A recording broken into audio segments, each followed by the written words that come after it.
Alors nous sommes mardi, on est le 28 Heshvan et nous sommes arrivés Sota Daf Tetvav. Tetvav Sota, nous sommes arrivés à la 4e ligne. Kalav HaKomes Sheareha Ne'echalin. Alors on était en train de parler de la minha de la femme Sota, donc que le Kohen il va apporter le Komes sur le Mezbeach et dès que, donc quand il a pris avec ses 3 doigts ce qu'on appelle l'Akmitza, le Kohen donc, après Sheareha Ne'echalin.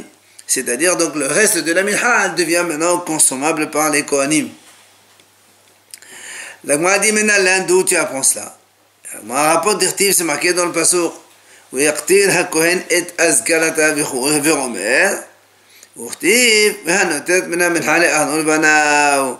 Comme la Torah l'a dit comme ça, après que le Kohen il a encensé donc le Chomes, c'est marqué v'hanotet mina minha, ceux qui restent de la minha, les Aaron ou le Banaou, c'est pour Aaron et ses enfants. Donc par la suite, ce sont donc les restes pour les Kohanim. Alors, le m'a dit, quand on a dit que le Chomes qu'on a mis sur le Mezbeach, exactement à partir de quand les Kohanim peuvent manger? Est-ce que dès qu'on l'a mis, ou bien est-ce qu'il faut attendre un temps? Le Gemara ramène ici cette mahlouqet, les molkid itle ou le molkid itle. En fait, il y a une mahlouqet entre deux hachamim. D'itmar. Qu'est-ce qui reste sur la comète? Tu prends la minha, tu le mets sur le Mezbeach. D'accord. Est-ce que dès l'instant que tu l'as mis, je peux manger ou bien il faut attendre que le blé consomme? Qu'est-ce qu'il y a à manger? C'est tout une petite queue. Non, le Chomes sur le Mezbeach, c'est ce qu'on va mettre sur le Mezbeach, il va brûler sur le Mezbeach. Mais le reste, il y a 1 kilo de semoule derrière. On fait quoi avec ça? Les Kohanim le mangent. Alors on te dit à partir de quand les Kohanim ils ont le droit de manger? C'est ce qu'il dit maintenant. Dites-moi. Donc le Chomes, à partir de quand il autorise les restes à la consommation pour les Kohanim? Tu vois? Rabbi Hanina amal mishetishot bo ha'ur, Rabbi Hanina amal mishetisat ha'ur berubo. Tu as une mahlouk de Rabbi Hanina et Rabbi Yohanan. Rabbi Hanina dit dès que le feu, dès que tu le mets, il y a un peu de feu dessus, ça y est, maintenant tu peux manger le reste. Rabbi Hanina dit non, titsat ha'ur berubo, il faut que la majorité du Chomes soit déjà brûlé, consommé. C'est des grilles, non? Ça passe pas à travers. Quelle grille? C'est le Mezbeach, tu parles. Eh bien alors, c'est pas des grilles. pourquoi ça passe à travers? Tu as le Mezbeach, tu as le bois, et tu mets ton Chomes là-dessus. Et il va brûler. D'accord? Après on a dit donc, dans la Mishnah on a dit, donc maintenant ce reste de ce moule qu'on donne au Kohanim, et les Kohanim après ils peuvent mettre, parce que nous on a dit à l'origine, la minha de la femme Sota, on ne met pas de chien, on met pas d'huile, on ne met pas de vache, on ne met pas de... Alors après qu'on a fini de donc encenser, sacrifier ce Chomes, après les Kohanim pour consommer le reste, ils peuvent mettre de l'huile, du vin, du miel, comme ils veulent. Maintenant, l'Agma a dit quelle est la raison. Amal Kra les Mosha. Parce que la Torah dit les Mosha Vahim. C'est quoi les Mosha? L'Irdullah.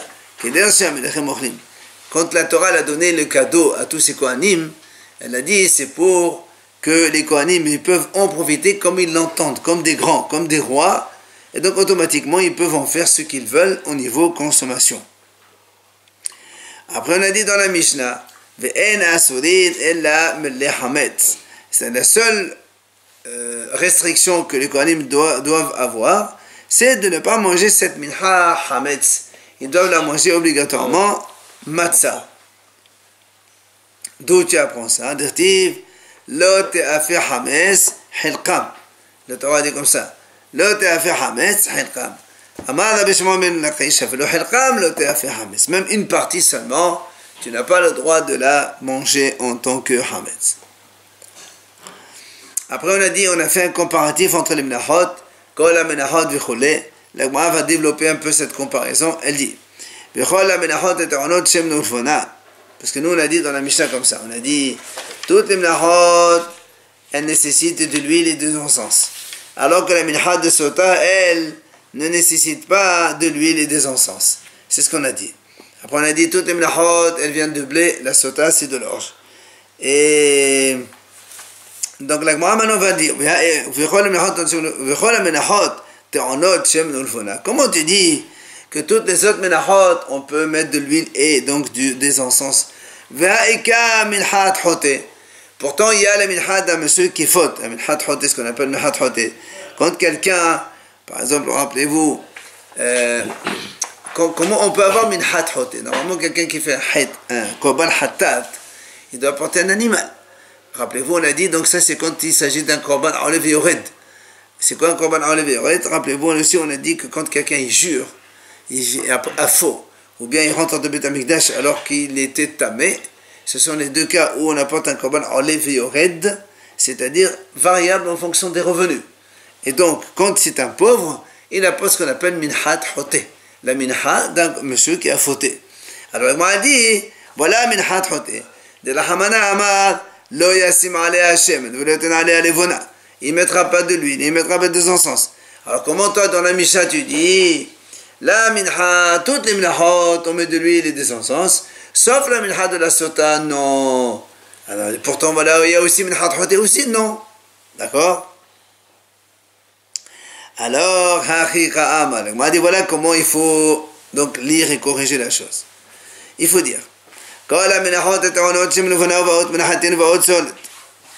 donc il faut prendre les points communs d'abord. Il dit toutes les menachot, on met de l'huile, on met des encens, et elles proviennent de blé, et on les amène solides. Solide, c'est-à-dire c'est une semoule qui est bien pure, c'est-à-dire on a bien nettoyé, séparé les graines des feuilles, et après on prend les graines et on les fait moudre, donc on apporte de la semoule de farine, donc qui est de bonne qualité.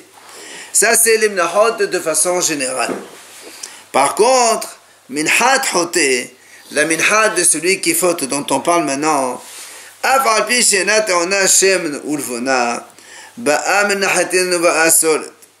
même si elle ne nécessite pas de l'huile ni des encens, elle vient quand même du blé, et elle vient quand même solide, c'est-à-dire donc une farine de semoule qui est pure. Maintenant, minhat ha'omer, ça c'est une troisième différence. Minhat ha'omer, af'alpi shehi ba'a min as-se'urin. Rappelez, minhat ha'omer, la minha qu'on amène le 16 Nissan, que les Bnei Israël ils vont en grande pompe là-bas, donc faire la moisson pour prendre les premières orges, première graine pour amener au Beth Amikdash le matin même, et c'est ça qui va autoriser de consommer le hadash, c'est-à-dire la nouvelle récolte. Donc cette minhat ha'omer, c'est vrai qu'on amène de l'orge, comme la minha de sota, mais dans la minhat ha'omer, on met de l'huile, on met des encens, on va à geres. Le geres, c'est-à-dire, la Gemara explique, geres, ça veut dire qu'elle est pure, comme on a dit, on sépare les graines de, c'est ça, exactement, on tamise, on fait bien comme il faut, d'accord? Par contre, à la différence de la minhat sota, vezo, c'est celle-là qui est complètement différente, elle est complètement donc méprisée. Ena teona loshem, velo levona, uva menaseodin, uva akema, d'accord? La minhat de la femme sota, elle n'a rien, ni on met de l'huile, des encens, ni elle vient pure, ni on amène du blé. Donc il y a tout mauvais dedans. Créma, c'est-à-dire tu prends les graines, tu mets tout, les feuilles, les graines, les trucs, hakol mélangé. Tania, la Gemara, elle ramène ici l'enseignement Amar Rabbi Shimon. Badinhu, la Gemara dit on aurait dû faire le contraire. Quoi? J'étais minhat hoté, on Hashem novona. Que celui qui a fauté, quand il apporte un korban, on aurait dû lui dire d'amener de l'huile, d'amener des encens. Ça coûte plus cher. Oui ou non? Chez lui, comme ça le fauteur il ne va pas gagner. Attends, normalement quand tu apportes un korban minha, tu mets ce qu'il faut. Là tu dis non, on n'amène rien. Il va gagner dans l'affaire. On dit c'est vrai. On aurait dû le punir et le sanctionner, lui mettre un peu plus d'argent, mais on ne veut pas. Pourquoi? On veut juste que le korban ne soit pas mihuddar, basse classe. Voilà. Toi, tu as fait un péché, bah, tu amènes un korban mauvais, comme toi. Ça, c'est un. Deuxièmement, on va dire, j'étais hatat halif ta'ona nisachim. Celui hatat niskat. On me pénéma et ta'ona celui korban mihuddar. Il dit la même chose. On aurait dû dire que le hatat halif, c'est à toute faute qu'un homme commet. On appelle hatat halif parce que la Torah a parlé de korban hatat au sujet des halif, de la graisse interdite. Celui qui mange la graisse interdite sans faire exprès, il n'a pas un korban hatat. Donc tous les korban hatat de façon générale. On aurait dû lui faire mettre des nsarim, donc verser du vin dedans. Mais la Torah elle a dit non. Pourquoi? Parce que chez lui, korban mehuda. Là aussi pour la même raison. On ne veut pas que son korban il soit honorable. Il amène sans rien. Aval. Hatato shel mesora va ashamo. Mais un metzora, celui qui a eu la lèpre, après qu'il a fini, donc c'est les jours de séparation du camp. Il a guéri, il apporte ses korban. Il apporte un korban hatat et un korban hacham. Théronin et nesachim. Là, il faut qu'il verse du vin. L'agma a dit pourquoi? Les filles, chez En Bain al-Het. L'agma a dit parce que le Metzora, il n'a pas fait de péché. C'est ce que l'agma va poser comme question. Donc d'accord, mais l'agma a dit, comment tu dis non? Comment tu me dis que le Metzora, il n'y a pas de faute? Pourtant, vient Amad Rabbi Shmuel ben Nachmani, Amad Rabbi Yonatan. Pourtant, on voit là-bas, là-bas, il t'explique, il te dit pourquoi quelqu'un il a Negat Sarat. Parce qu'il y a 7 péchés différents qui peuvent amener Negat Sarat. La lèpre. Donc tu vois bien que c'est pas pour rien. Alors comment tu me dis parce qu'il n'a pas fauté? La Gemara répond. Qui m'a été condamné, la Gemara dit c'est pas pareil. C'est vrai, la Gemara dit c'est vrai. Quelqu'un, pour avoir le Negat Sarat, c'est parce qu'il a fauté. Seulement le fait même d'avoir eu le Negat, c'est ça son expiration, son pardon. Pourquoi il apporte le korban derrière? C'était pour l'autoriser à manger les kadashim. Donc le korban qu'il amène, c'est juste pour s'autoriser à manger des choses sacrées. La faute, elle a été déjà expiée par le fait même d'avoir eu la lèpre. Donc c'est pour ça que le hatat et hacham de Metzora, on met des nesarim. Alors, la m'a dit, la me'ata hatat nazir te'et ona nesachim, les fiches n'aba al-haït. Alors, on m'a dit, dans ces cas-là, pourquoi alors dans nazir? On a vu, nous, que celui qui apporte quand il a fini nazir, il apporte comme un hatat. Il n'y a pas marqué qu'il verse du vin dedans. Alors, l'agman répond, ça va là que Rabbi Elazar Rapad d'aman nazir n'a miachotehu. Donc, on a vu cette idée-là que selon Rabbi Elazar Rapad, lui, il dit qu'un nazir, il est quand même fauteur. Celui qui fait nazir, il s'appelle comme un fauteur parce qu'il se prive des choses qu'on n'a pas besoin de se priver. C'est le début de la... Rabban Gamliel Omer, Keshem Bichoulé. La Mishnah, elle a fini comme ça. Il a dit Rabban Gamliel, cette femme sota, étant donné qu'elle a agi comme un animal, alors elle apporte un korban, donc qui est d'orge, ce qui est la consommation d'un animal. Tanya Amal Lahen Rabban Gamliel al-Hachamim. La Gemara raconte que Rabban Gamliel a dit au Hachamim, il leur a dit comme ça. Sofrim, Hachamim, c'est-à-dire Cheikh Hachamim, Haniholi, Bedeshena Kemin Homer. Laissez-moi, je vais expliquer ça, Kemin Homer. Homer, Rachid explique, c'est comme un bouton. C'est-à-dire un bouton de chemise qui colle les deux bords. C'est-à-dire, laissez-moi, je vais essayer moi de vous expliquer pourquoi la femme sota, elle apporte donc le korban à partir de graines d'orge. Il dit, des Sham'il et Rabbi Meir. Parce que Rabban Gamliel, il a entendu Rabbi Meir, il a dit la chose suivante. Il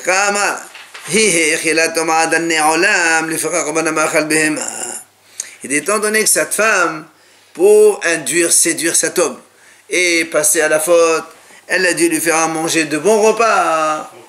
Ah, puisque c'est comme ça, toi tu vas mener un korban d'animal. Alors, l'agma, il lui dit, Rabban Gamliel, il dit, Rabbi Meir, Malé, Hatina Hashira, Aniya Maïkalem. Il dit, toi tu as dit qu'elle lui a fait un bon repas. Ça, c'est une femme riche. Mais si c'est une femme pauvre, elle n'a pas de quoi lui faire un bon repas. Alors, qu'est-ce que c'est ton enseignement, qu'est-ce qu'il fait? Elle, c'est pour ça qu'il a corrigé. Rabban Gamliel, il a dit, non, la raison, tu sais pourquoi? De la même façon que la femme, elle s'est comportée comme un animal parce qu'elle est partie avec quelqu'un d'autre, les animaux ils vont n'importe qui, et bien elle aussi, korban, elle amène un korban de behemoth, donc à base d'orge. Voilà donc, on a fini donc avec le korban minha de la femme sota. Maintenant on continue la procédure. Elle ne sera jamais pardonnée cette femme quand même, parce que le korban normalement il pardonne. C'est pas une question de pardon. Le korban qu'elle amène, c'est un korban, mais le test qu'elle va subir, c'est le test qui va définir est-ce qu'elle a fauté ou pas. On ne sait pas maintenant, nous. Matitin, la Mishnah raconte la suite, comment on continue. Haya mevi fili shel heres. Alors, quand le Kohen il a fini de faire donc ce Korban Mincha, il apporte un récipient en argile. Venoten letocha hetzelog maim min hakior. Et il verse là-bas hetzelog, 1/6 de litre. C'est pas grand-chose. Petit bout d'eau. Min hakior, le kior, donc c'est ce qu'il y a au Beit HaMikdash, là-bas où il y a de l'eau. Rabbi Yehuda omer revi'it. Rabbi Yehuda lui dit, il met revi'it seulement. Pourquoi revi'it? Il dit, Kishem shemema'et baketav, kar mema'et b'mayim. Il dit, parce que nous, on va voir plus loin, que le Kohen, il va lire le texte de la femme Sota. Il écrit ça sur un parchemin, toute la Megillah de Sota, ce qu'on appelle Megillah de Sota. Il lui écrit un texte. Il lui dit, voilà, madame, fais attention, c'est ça, et ça, et ça, et ça, et ça, etc. Alors, on va voir là-bas, Mahlok, il y a un Tanakama qui dit, il faut écrire un texte. Et Rabbi Yehuda, il dit, non, il faut réduire le texte. Pas tout ça, on écrit moins que ça. C'est pour ça que la Mishnah ici, elle nous dit, de la même façon que dans l'écriture, Rabbi Yehuda, il a réduit. Même dans l'eau aussi, Rabbi Yehuda, il réduit. Tanakama, il a dit, Hatzilog, lui, il dit, Ve'itlog. C'est comme ça pour t'informer. Alors, donc de la même façon que Rabbi Yehuda, il réduit l'écriture. Car, attends. Ainsi, il réduit dans l'eau. Qu'est-ce qu'il fait? Donc maintenant, le Kohen, il a un récipient avec de l'eau dedans. Qu'est-ce qu'il fait? Le Kohen, il rentre dans le Echal. Ok? Il va vers le côté droit. Il y avait là-bas dans le Echal, qui était carrelé entièrement, il y avait une ama al-ama, donc 50 cm à peu près, c'est 50 cm. Il y a donc un carreau en marbre avec une anse pour l'attraper.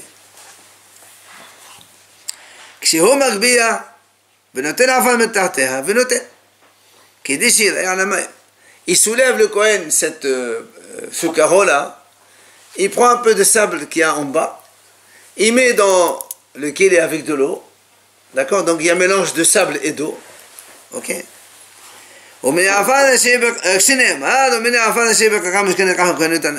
Tout ça, le Kohen il fait pour l'instant, bon, entre parenthèses, dans la suite, il va donc mettre le parchemin qui va, dans le nom d'Hachem, il va mettre là-bas, et la femme, elle va boire un peu. C'est comme cette préparation. Ouais. Du sable, ouais.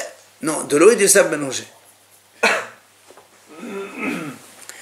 Voilà donc ce que nous dit la Mishnah. Donc on va développer tout ça.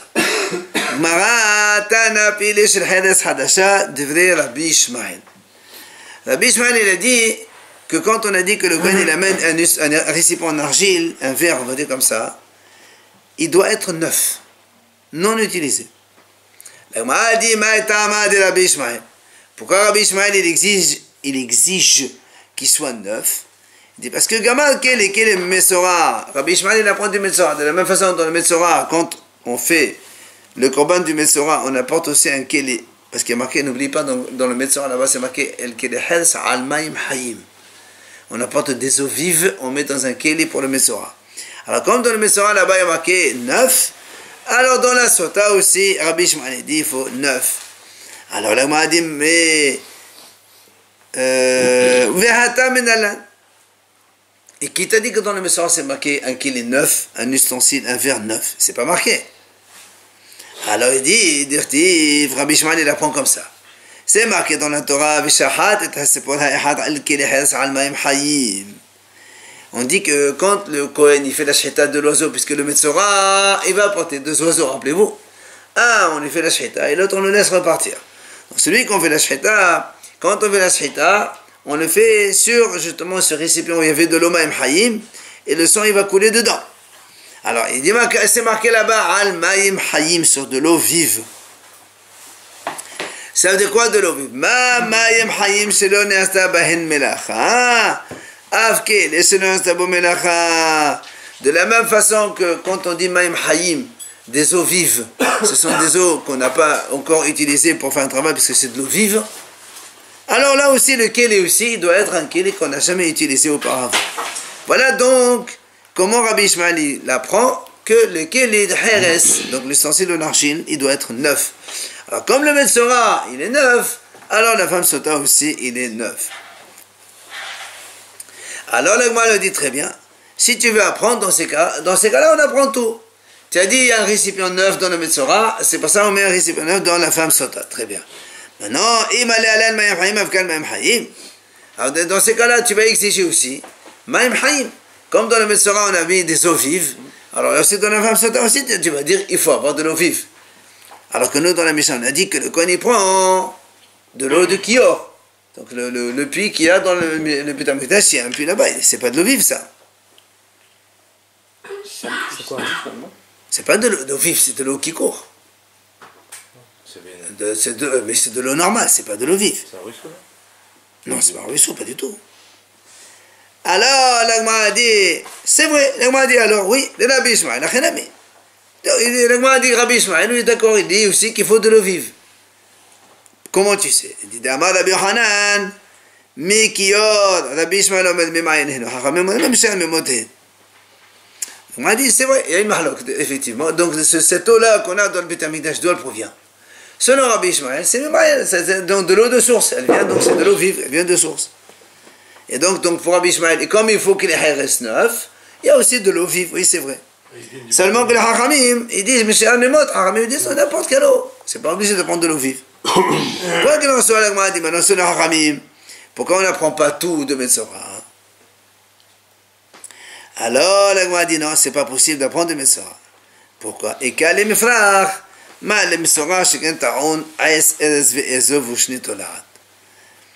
il dit parce que c'est pas, tu peux pas dire on compte partout avec le Metzora. Parce que dans le Metzora, il y a Ezov, Shnitolat, que le Kohen il prend cette branche de cèdre, d'hysope et de rouge pourpre pour tremper là-bas, pour asperger, etc. Donc tu peux pas tout faire. Il n'y a pas ça dans la femme sota. D'accord? Donc, tu n'es pas obligé de prendre de l'eau vive. Si on prend que les Heres neufs, mais pas obligé de l'eau vive selon les Hachamim. Rabba, il vient, il explique, quand on a dit que les Hachamim, c'est Rabbi Ishmael, il a dit, il faut un clé Heres neuf. Donc ça veut dire selon les Hachamim, tu n'es pas obligé d'avoir du neuf. Rabba, il vient, Rabba, il explique la vie de ces Hachamim.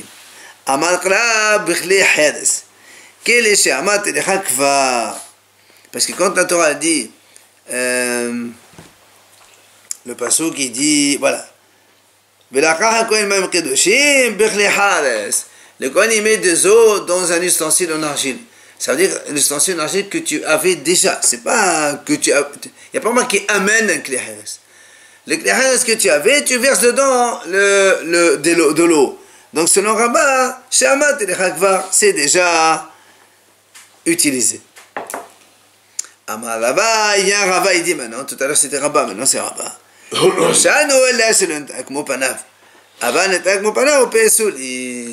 Il dit Rabba, même si le Hachamim n'exige pas un ustensile neuf, un récipient neuf d'argile, il dit, donc on a dit que même un vieux, ça marche, il est valable. Mais à condition, c'est-à-dire qu'il n'est pas devenu noir. Pourquoi il peut devenir noir? Parce qu'on va le faire en argile? Oui, avec le feu. Des fois on le... L'encre. À part le feu. Ben oui, quand tu mets le feu, ben ça chauffe, ça fait du noir. Alors donc c'est pour ça qu'il dit que quand tu prends un ustensile en argile, tu mets là-bas de l'eau, seulement, vieux, d'accord, ça marche aussi. Mais par contre, il ne doit pas avoir, donc il doit pas avoir noirci. Quel feu? Quel feu? Ben, c'est un équilibre de Beit HaMikdash, on peut l'utiliser pour n'importe quel usage. Alors, l'Agma a dit, quelle est la raison pourquoi tu dis que si le keli il est noirci, donc les bords ils sont noircis par le feu, c'est pas valable. Il dit Dumya de maim, maim shel nishtano, av keli shel nishtano. Il dit quand même, de la même façon que l'eau, elle ne doit pas avoir changé d'aspect, ben le keli non plus ne doit pas avoir changé d'aspect. Tu peux utiliser un vieux keli, mais quand même qu'il soit keli, mais qu'il ne change pas de couleur ou d'aspect. Viens maintenant, Rabba, donc c'est celui qui vient dans enseigner ça, il pose une question. Il dit, si maintenant, imagine que le keli il est devenu noir. Seulement après, qu'est-ce Qu'est-ce qu'il a fait les Kohanim? Ils ont pris le keli, ils l'ont remis dans le four pour le refaire Solidifié. hein? Solidifié. Voilà, blanchir. Et après, il devient blanc quand on le fait. Après, on le passe, on essuie, tout ça, ça.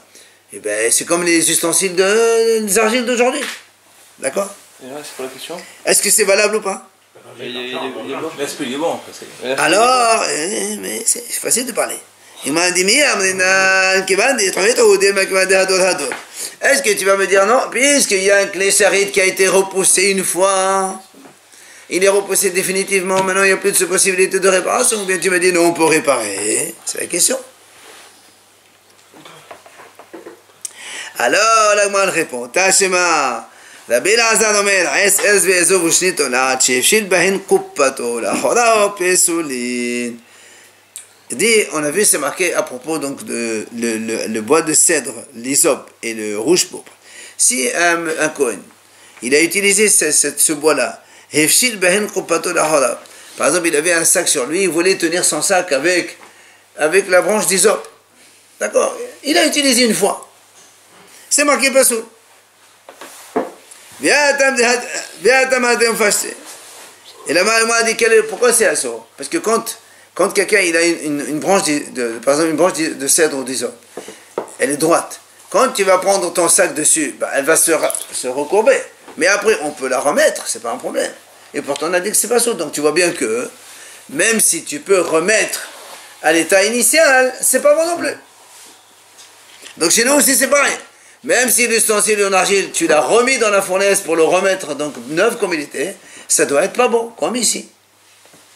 Alors la Gemara dit non, c'est pas la même chose. Pourquoi? Hatam de ikloufi. On m'a dit c'est pas pareil, parce que là-bas, la branche d'hysope, quand tu l'as utilisée, ou la branche de cèdre, tu as mis un gros poids dessus. Quand on met du poids sur une branche, elle se...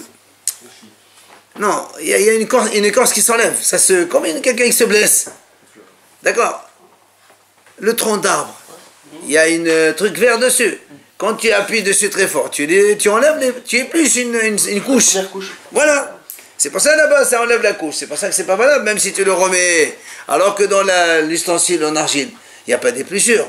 Quand il devient noir, tu le mets dans la fournaise, il redevient comme avant. Donc tu ne peux pas répondre par comparaison avec cette branche-là. Donc il n'y a pas de réponse à ce qu'on a posé comme question. Après on a dit que donc le Kohen, avec ce récipient en argile et de l'eau qu'il a, il rentre dans le Echal, dans le palais, puisqu'il va prendre de la terre qui est là-bas. Alors on a dit, Ofana limeno, il se dirige vers sa droite. Alors on a dit, pourquoi il va à droite? Pourquoi il ne va pas à gauche? Les Haramim disent de façon générale, un homme quand il va donc se diriger, il va d'abord se diriger toujours vers la droite. Hein? Quand on veut prendre une direction, on prend toujours la direction droite. On est perdu, toujours. C'est étudié les supermarchés comme ça. Ah ouais? On est. Quel carrefour, toujours tour de droite les gens. Top, on s'en fout de ça. Mais pour l'instant, ça c'est la Torah, elle dit comme ça. Ramim, ils disent quand on prend une direction, on prend toujours à droite. Donc c'est vrai, quand il rentre dans l'Echal, il va à droite. Comme le Mizbeach. Le Mizbeach, vous ne vous rappelez pas le Mizbeach? Quand il monte vers la droite, il fait le tour, après il descend de l'autre côté. Hein? Au Charlot. Tout ça. C'est pour ça qu'on tourne toujours à la droite. On fait l'Akbara, on tourne à droite. On prend le Sefer Torah, on prend... Non, ça c'est pas tout à fait, mais on prend toujours à droite, on va pas à gauche. C'est vrai. Quand on prend le Sefer Torah, on va vers la droite, on va pas vers la gauche. On va toujours à droite. Bien. Après on a dit, on a dit donc dans le Echal, il y avait là-bas un carreau de marbre qui mesurait une amas sur une amas, et qu'il y avait une anse qu'on soulevait, et en dessous il y a de la terre. On prend un peu de terre, on met dans ce récipient pour faire boire après cette femme qui s'est isolée donc avec un autre monsieur, contrairement à l'avertissement de son mari. Tanora Banal Hachamim enseigne. C'est marqué dans la Torah, Omene Afar Asher Yehye Betoch HaMishkan, Bechalcha HaMishkan, pardon. C'est marqué comme ça. Omene Afar Asher Yehye Bechalcha HaMishkan, donc de la terre qu'il y a dans le sol du Mishkan. Pourquoi la Torah précise tout cela? Parce que nous on aurait pu dire, Yachol, Yitaken Mebachos Viachnis. J'aurais pu penser que le Kohen, il prend le Kéli, déjà à l'extérieur, dans la cour du Beth Amikdash, il a déjà mis de l'eau, il met un peu de terre dehors, après il rentre dedans dans le Mishkan, il faut rentrer dedans, et après il ressort, il fait boire la femme. Alors, la Gemara dit non, Talmud Omar Bechachar Mishkan. La Torah dit non, il faut que la terre elle soit dans le sol du Mishkan. D'accord? Donc Bechachar Mishkan, donc il faut que la terre tu la prends sur place. Maintenant, Bechachar Mishkan, tu vas me dire dans ces cas-là, imaginons qu'il soulève le carreau et il ne trouve pas de la terre, c'est trop dur. Est-ce qu'il va utiliser un marteau pour creuser, pour essayer de sortir un peu de terre? Il y a marqué là-bas la terre qu'il y a. Donc c'est pas que tu vas créer. Il faut qu'il y ait déjà. Alors comment on fait Hakesad? Il dit, facile. Yesham have. Ensham tensham. S'il y a de la terre, tu amènes. Donc tu soulèves le carreau, il y a de la terre, tu prends un peu de terre. Il n'y a pas de terre, tu ne vas pas creuser. Tu amènes de l'extérieur, tu poses là-bas un tubo et tu prends. Voilà ce qu'il faut faire. Ça, c'est donc la braïta que les Hachamim nous enseignent. Ça, maintenant, on nous ramène Tanya Idar. Il y a une autre braïta qui est donc différente et contraire. La Torah qui a dit que de la terre qu'il y a là-bas dans le Mishkan, Melamed, Shaya Metaken Mebachos, Omachnis Bekaka Mishkan, Omachnis, pardon. Il dit, une braïta dit non. Quand tu ne trouves pas de la terre, même pas besoin de prendre. La Torah, quand elle a dit que le Kohen, il doit mettre de la terre dans ce récipient avec de l'eau, c'est de l'extérieur. Déjà, il met là-bas de la terre. Alors, dans ces cas-là, pourquoi la Torah marque Bekaka Mishkan? Pourquoi la Torah marque Bekaka Mishkan? Alors, la Gemara dit, et c'est Bnei Yehuda, mais les Havir Karka, Shilon Novegeron Ovet Olamim. Il dit en fait,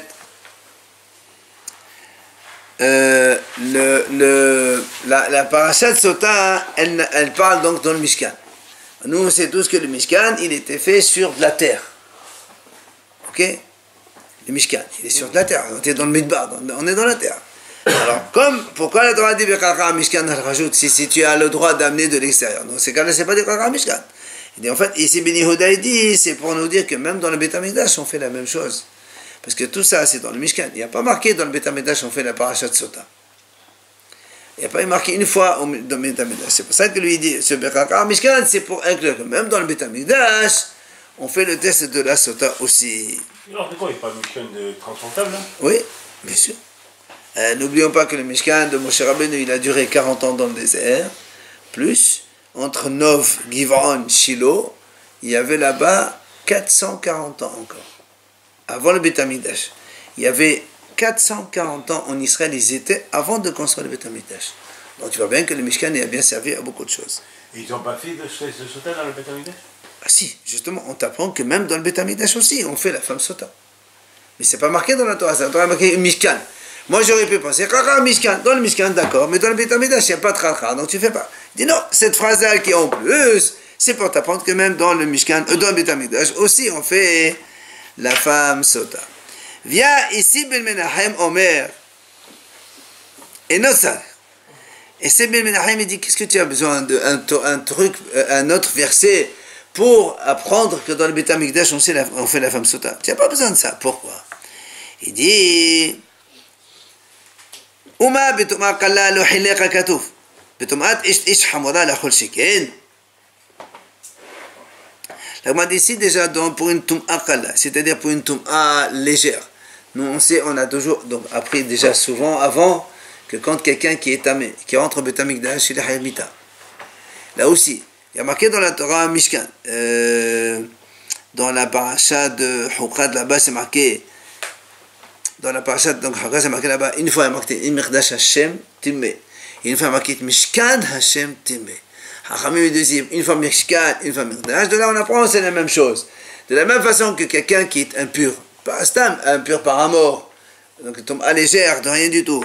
S'il rentre au Beit HaMikdash, il est hayabita. Alors Tom'at Eshet Ish. Alors cette femme qui est mariée, qui a été isolée avec un autre monsieur. Et donc, si c'est vraiment qu'elle a fauté, donc elle est encore, elle est téméa, c'est beaucoup plus grave. Il faut assurer que dans le Beit HaMikdash aussi, on va accomplir la même chose. Donc, tu m'as dit, j'ai besoin d'un passouk. On n'a pas besoin d'un passouk. Alors, il lui dit, Mken, alors si c'est comme ça, Matamodoma Bekaka Mishkan, alors pourquoi la Torah nous ramène, elle nous écrit Bekaka Mishkan? Il dit, pour que tu apprennes, Shelo Yavi Metoch Krupato, c'est-à-dire, La Torah elle veut dire ici que le Kohen ne peut pas amener de la terre de l'extérieur et il remet avec de l'eau et après il rentre avec. Comme on l'a dit au début, il faut que ce soit de la terre du Mishkan. Il faut que tu rentres dans le Echal et de là-bas, tu prends le Mishkan pour mélanger avec l'eau qu'il avait dans son récipient. Donc s'il n'en a pas, il ne met pas. Non, s'il n'en a pas, il ramène, il met dans le Mishkan. Oui, il met dans le Mishkan. Non, on va pas dire, on n'a pas dit, il n'a pas. Il a dit, on n'amène pas de sa maison. Ça veut dire qu'il ne fait pas le mélange à l'extérieur. D'accord? S'il n'en a pas, il prend de la terre, il met dans le Métamidage, et après il vient, il le prend et il le met dans le verre. Mais pas il fait le mélange dehors.